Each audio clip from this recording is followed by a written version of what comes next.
हो गए हम आज फिर एक एक पैसे को तरस रहे हैं, क्योंकि हम यहां पुण्य करते हैं, भक्ति करते हैं, स्वर्ग में बर्बाद कर देते हैं, राजा बन जाते हैं और देवता बन जाते हैं, और अपने पुण्यों को बर्बाद करके फिर भिखारी बन जाते हैं। इस चक्कर को परमात्मा ने आके हमें समझाया है।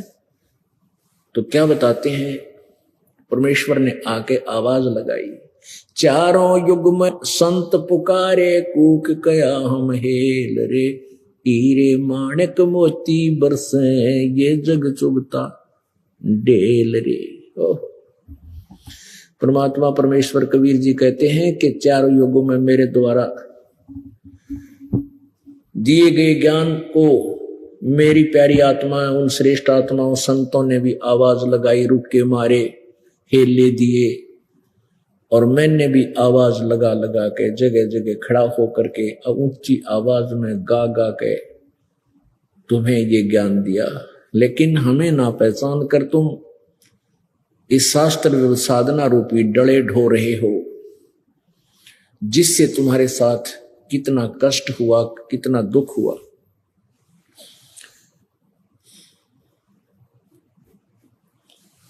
परमात्मा ने आके हमें बताया, मन तू चल रे सुख के सागर, जहां शब्द सिंधूरत नागर। मन तू चल रे सुख के सागर, जहां शब्द सिंधूरत नागर। चल रे सुख के सागर, सुख सागर, सागर तो आप समझते हो समुद्र। समंदर में आप जब जहाज में कोई बैठकर गया हो और चला जा 200 किलोमीटर समुद्र के बीच में, समुद्र में, तो वहां फिर कुछ दिखाई नहीं देता, केवल जल ही जल, जल ही जल, जल ही जल, या वो जहाज दिखाई देता है। तो वहां सतलोक के अंदर सुख ही सुख, सुख ही सुख, वहां दुख नाम की चीज नहीं, जहां हम रहते थे। और उस सुख को अब यहां ढूंढ रहे हम। आप जिस सतलोक में रहा करते थे सभी, ऐसा ही आपका शरीर था, लेकिन वो शरीर का मटेरियल दूसरा था।